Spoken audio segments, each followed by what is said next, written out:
नमस्कार दर्शक बंधु आज अगस्ट मास 29 तारिख शुक्रवार आज दिन जाकर टॉप 20 गुरुत्वपूर्ण खबर उपरे आसंतु नजर पकाइबा। भिडियोटी को शेष पर्यंत देखंतु मात्र किछि समय मध्य जानिपारे आज दिन संपूर्ण खबर। ता पूर्व चैनल रे नुआ थिले चैनल को सब्सक्राइब करी पाखरे आस्तुवा बेल आइकन को ऑन करी रखंतु। नंबर 1 नकली सुना बंधक रखी बैंक रु लुटुथिले ऋण। एपरी अभिनव चरण को आज गिरफ करिछि ब्रह्मपुर पुलिस। सेमाने हेले बालेश्वर अंचलर विश्वजित कर और एसके मंजूर एवं उत्तर प्रदेश अभिनव श्रीवास्तव सेमानक ठारू 175 ग्राम नकली सुना जबत करा जायछि। दुई जन को आज कोर्ट चालाण करा जायथिबा बेले अन्य जन को आसंता काली कोर्ट चालाण करा जिवो बोली एसपी सूचना दैछन्ति।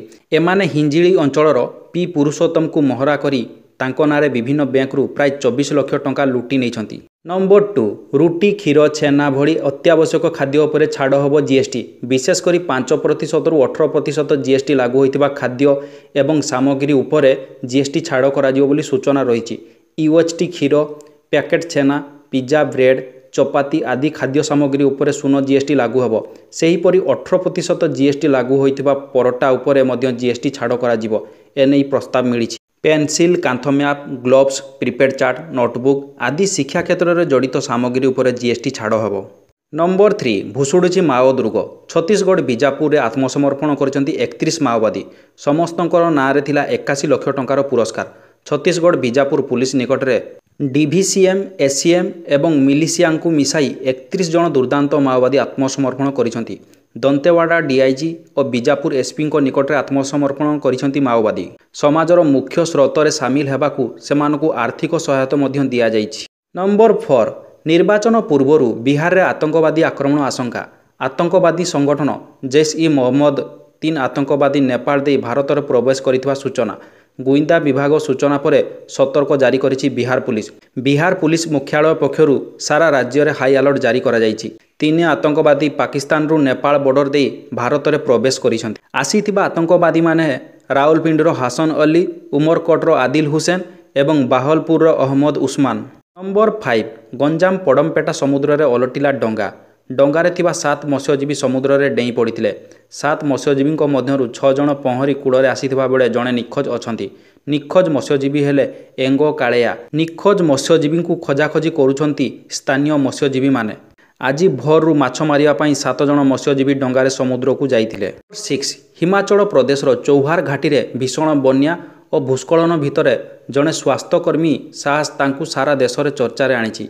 एबे हिमाचल प्रदेश प्रकृति तांडव देखा मिलूँ। भितरू बाहर डरुंच लोके किंतु कर्म पई घरू गोड़ काढ़ी महिला स्वास्थ्यकर्मी कमला देवी। बन्यारे नदी झरणा उछुड़ुथिबा ताकू डेई पार होइथिले कमला देवी। आ प्रतिकूल पागरे भी जाई पहुंची शिशु पाखरे एक जरूरी टीका दे पिलार जीवन बंचाई। खाली एतिकी नुहे अति दयनीय अवस्था थिबा रोगी पाखरे आवश्यक मेडिसिन मध्य पहुंचाई। नंबर 7 रास्तार प्रभावित होउथला वर्षा पानी। लोकंक बारण सत्ते दुसाहस देखाई 3 जन युवक। गोटे बाइक रे 3 जन एही रास्तार जाउथबा समय भसाई नेला वर्षा पानी। भाग्य भल थिबारु निश्चित मरण मुहरु बंची गले हेले प्रखर स्रोतरे भासीगला बाइक। एमिति घटना घटी कोरापुट जिला बरीगुमा ब्लॉक कैलारी पोल उपरे। नंबर 8 हाथी पाई टेंशन रे वन विभाग। आठगड़ बनखंड अधीन अरंदा जंगल रे 18 टिकिया हाथी पोल पाई वन विभाग एवं गाँ को गाँ बुली सचेतन करुछि। हाथी सह लड़ई नकरी वन विभाग को तुरंत खबर देवा पई विभाग माइक जगे अनुरोध करा जाउछि। 18 टिकिया हाथी पोल मध्यरु 6टी दंता रहितिबा वन विभाग सूचना देइछि। अरंदा जंगल रे एक वाच टावर उपरे रही हाथी मानकर चलप्रचल उपरे दूरवीक्षण जंत्र साहाय्य नजर रखा जाइछि। नंबर 9 चोरी उपरे प्रवचन दौथला चोर। चेंज योर लाइफ चैनल खोली लोकों को बुझाउथला। अपराध रखिबाकू लोकों को कहूथला। भद्र मुखा पिंधा एही चोर को गिरफ करिछि कमिशनरेट पुलिस। अभियुक्त होउछि मनोज कुमार सिंह। दिन में प्रवचन दिए और राति रे चोर करे। ता नारे 10 रु अधिक मामला रही। भरतपुर थाना अंचल गत 14 अगस्ट 200 ग्राम सोना लुटी नैथिला एही अभियुक्त। ता पाखरु 200 ग्राम सोना गहना और 1 लाख टंका जबत करा जाइछि। नंबर 10 महानदी जल विवादर समाधान पई रायपुर रे गोलटेबुल बैठक बसछि। बैठक रे अध्यक्षता करुछंती जल मानव डॉक्टर राजेंद्र सिंह। महानदी बंचाओ आंदोलनर आवाहक सुदर्शन दास नेतृत्व में एक प्रतिनिधि दल रायपुर जाई एही बैठक रे सामिल होइछन्ति। आसंता काली छत्तीसगढ़ सरकार पदाधिकारी सहित आलोचना करा जिवो। महानदी उभय ओडिशा ଛତିଶଗଡ଼ ପାଇଁ ଗୁରୁତ୍ୱପୂର୍ଣ୍ଣ ଏବଂ ଜୀବନରେଖା। ନମ୍ବର 11 ଉତ୍ତର ଓ ଦକ୍ଷିଣ ଓଡ଼ିଶାରେ କଲବଲ କଲାଣି ବନ୍ୟା। ଉତ୍ତରରେ ବନ୍ୟା ପାଣି କମିଥିଲେ ବି ଦୁର୍ଦ୍ଦଶା ବଢ଼ିଛି। ହଜାର ହଜାର ଲୋକ ପାଣି ଘେରରେ ଅଛନ୍ତି। ଗାଁରେ ଅଣ୍ଟାଏ ଅଣ୍ଟାଏ ପାଣି ଲହଡ଼ି ଭାଙ୍ଗୁଛି। ସେପଟେ କୋରାପୁଟରେ ରେକର୍ଡ ବର୍ଷା ଲୋକଙ୍କୁ ଦୁର୍ଦ୍ଦଶା ବଢ଼ାଇ ଦେଇଛି। 5 ଦିନ ହେଲା କଲବଲ କରୁଛି ବର୍ଷା ପାଣି। ବାଲେଶ୍ୱର ଭୋଗରାଇର ନଦୀବନ୍ଧ ଭିତରପଟ ଗାଁଗୁଡ଼ିକ ବନ୍ୟା ପାଣି ଲହଡ଼ି ମାରୁଛି। ଭୋଗରାଇର 5ଟି ପଞ୍ଚାୟତର 13 ଗାଁ ଏବେ ଜଳବନ୍ଦୀ ଅବସ୍ଥାରେ ଅଛନ୍ତି। ଲୋକଙ୍କ ପାଖରେ ଏବେ ବି ରିଲିଫ୍, ଗୋଖାଦ୍ୟ ଓ ଅନ୍ୟାନ୍ୟ ସୁବିଧା ପହଞ୍ଚି ପାରିନାହିଁ। 12 ସେପ୍ଟେମ୍ବର ଦ୍ୱିତୀୟ ସପ୍ତାହରୁ ଦେଶରୁ ପ୍ରାୟତଃ ମୌସୁମୀ ଚାଲିଯାଇଥାଏ, କିନ୍ତୁ ଏଥର ପାଣିପାଗରେ ବଡ଼ ଅସମାନତା ଦେଖିବାକୁ ମିଳିବ। ମୌସୁମୀ ଯିବାରେ ବିଳମ୍ବ ହେବ, କିନ୍ତୁ ଏହାରି ଭିତରେ ଅନୁଭୂତ ହେବ ଅସହ୍ୟ ଜାଡ଼। ଦେଶର ଅଧିକାଂଶ ଅଞ୍ଚଳରେ ବର୍ଷା ଓ ବନ୍ୟା ବିତ୍ପାତ ଲାଗି ରହିଥିବା ବେଳେ ଶୀତକୁ ନେଇ ଆସିଛି ଥରାଇଲା ଭଳି ଖବର। ବିଶ୍ୱ ପାଣିପାଗ ସଂଗଠନ ବା WMOର ଆକଳନ ଅନୁସାରେ ଚଳିତ ବର୍ଷ ଶେଷ ଆଡ଼କୁ ଲା ନିନା ପରିସ୍ଥିତି ସୃଷ୍ଟି ହେବାର 60% ସମ୍ଭାବନା ରହିଛି, ଯାହା ପ୍ରଭାବରେ ଶୀତ ଋତୁରେ ଭାରତରେ ପ୍ରବଳ ଶୀତ ଅନୁଭୂତ ହେବ। ନମ୍ବର 13 ସରକାରଙ୍କ ଫୋକସରେ ଶିକ୍ଷା। ଛାତ୍ରଛାତ୍ରୀଙ୍କ ଉଜ୍ଜଳ ଭବିଷ୍ୟତ ପାଇଁ ମାଳ ମାଳ ଯୋଜନା, ହେଲେ ବାସ୍ତବ ଚିତ୍ର ସମ୍ପୂର୍ଣ୍ଣ ଭିନ୍ନ। ଛାତ୍ରଛାତ୍ରୀ ସ୍କୁଲ ଯାଉଛନ୍ତି, ହେଲେ ପାଠ ପଢ଼ିବାକୁ ଘରୋଇ ଟ୍ୟୁସନରେ ଲାଇନ୍ ଲଗାଉଛନ୍ତି। କେନ୍ଦ୍ର ସରକାରଙ୍କ କମ୍ପ୍ରିହେନ୍ସିଭ୍ ମଡୁଲାର ସର୍ଭେ ରିପୋର୍ଟରେ ଆସିଥିବା ତଥ୍ୟ ବେଶ୍ ଉଦ୍ବେଗଜନକ। ରାଜ୍ୟରେ ସ୍କୁଲ ପାଠପଢ଼ା ଅପେକ୍ଷା ଘରୋଇ କୋଚିଂରେ ପାଠ ପଢ଼ିବାକୁ ଅଧିକ ଭରସା କରୁଛନ୍ତି ଛାତ୍ରଛାତ୍ରୀ। ସେଭଳି ଦେଶରେ 1/3 ସ୍କୁଲ ଛାତ୍ର ଟ୍ୟୁସନ ମୁହାଁ।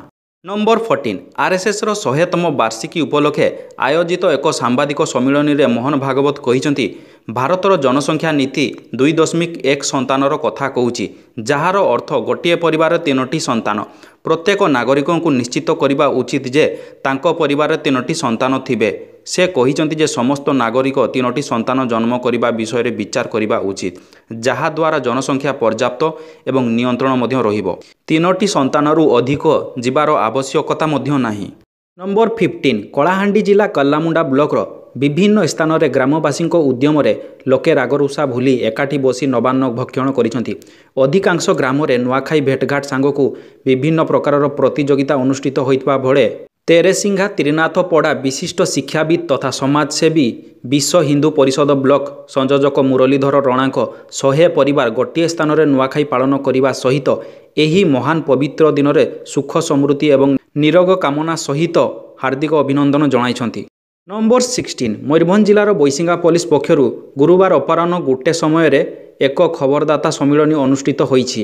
ମିଳିଥିବା ସୂଚନା ମୁତାବକ ବେତନଟି ଓ ବୈଶିଙ୍ଗା ଥାନା ଅଞ୍ଚଳରେ ବାଇକ୍ ଓ ମୋବାଇଲ ଲୁଟେରା ଗ୍ୟାଙ୍ଗ ସକ୍ରିୟ ହୋଇପଡ଼ିଥିଲେ ଏବଂ ବିଭିନ୍ନ ସ୍ଥାନରେ ସିରିଜ ଲୁଟ୍, ଛିନତାଇ ଓ ଚୋରି ଘଟଣାରେ ଅସ୍ତବ୍ୟସ୍ତ ହୋଇପଡ଼ିଥିଲା ପୁଲିସ ପ୍ରଶାସନ। ତେବେ ବୁଧବାର ରାତିରେ ଥାନା ଅଧିକାରୀ ବାରିକ ଦାସଙ୍କ ନେତୃତ୍ୱରେ ଦେବାଶିଷ ମଣ୍ଡଳ, ପ୍ରଦୀପ କୁମାର ଦେ ଓ ଅନ୍ୟାନ୍ୟ ପୋଲିସ କର୍ମଚାରୀମାନେ ସମ୍ପୃକ୍ତ ଦୁର୍ବୃତ୍ତମାନଙ୍କୁ ଗିରଫ କରାଯିବା ସହିତ ଲୁଟ୍ ସାମଗ୍ରୀ ଉଦ୍ଧାର କରିବାରେ ସଫଳ ହାସଲ କରିଛନ୍ତି। ନମ୍ବର 17 ପୁରୀ ଜିଲ୍ଲା ବ୍ରହ୍ମଗିରି ଥାନା ଅନ୍ତର୍ଗତ କାଣ୍ଡଗଦା ଗାଁର ଏକ ମନ୍ଦିରରେ ଅଗ୍ନିକାଣ୍ଡ ଘଟି ଶ୍ରୀ ଜଗନ୍ନାଥ, ବଳଭଦ୍ର ଓ ସୁଭଦ୍ରାଙ୍କ ବିଗ୍ରହ ପୋଡ଼ି ନଷ୍ଟ ହୋଇଯାଇଛି। ପ୍ରାଥମିକ ତଦନ୍ତରୁ ଜଣାପଡ଼ିଛି ଯେ ଅସାବଧାନତା କାରଣରୁ ମନ୍ଦିର ଭିତରେ ଜଳୁଥିବା ଦୀପରୁ ନିଆଁ ଲାଗିଥାଇପାରେ। ଘଟଣାସ୍ଥଳରେ ଅଗ୍ନିଶମ ବିଭାଗ ଓ ପୋଲିସ ପହଞ୍ଚି ତଦନ୍ତ ଆରମ୍ଭ କରିଛି। ଏହି ଘଟଣା ସ୍ଥାନୀୟ ଅଞ୍ଚଳରେ ଶୋକ ଓ ଆଲୋଡ଼ନ ସୃଷ୍ଟି କରିଛି। ନମ୍ବର 18 ରାଜ୍ୟ ଓ କେନ୍ଦ୍ର ସରକାର ଅସହାୟ ଗରିବଙ୍କୁ ଆବାସ ଯୋଜନାରେ ପକ୍କା ଘର ଯୋଗାଇ ଦେଉଛନ୍ତି, ମାତ୍ର ଆବାସ ଗୃହ ପ୍ରକୃତ ହିତାଧିକାରୀମାନଙ୍କ ପାଖରେ ପହଞ୍ଚି ପାରୁନାହିଁ। ଅଯୋଗ୍ୟ ହିତାଧିକାରୀ ଆବାସ ଗୃହ ହାତଉଥିବା ବେଳେ ଯୋଗ୍ୟ ହିତାଧିକାରୀ ଯୋଜନାରୁ ବାଦ୍ ପଡ଼ୁଛନ୍ତି। କନ୍ଧମାଳ ଜିଲ୍ଲା ପିଙ୍ଗିରିଆ ବ୍ଲକ ତରଙ୍ଗ ପଞ୍ଚାୟତର 2 ନମ୍ବର ୱାର୍ଡରେ ଅସହାୟ ବିଧବା ଋତୁ ଦିଗାଲଙ୍କୁ ଆଜି ପର୍ଯ୍ୟନ୍ତ ଘର ଖଣ୍ଡେ ମିଳିପାରିନାହିଁ। ଯୋଗ୍ୟ ହିତାଧିକାରୀ ହୋଇଥିଲେ ମଧ୍ୟ ଯୋଜନାରୁ ବଞ୍ଚିତ ହୋଇଛନ୍ତି।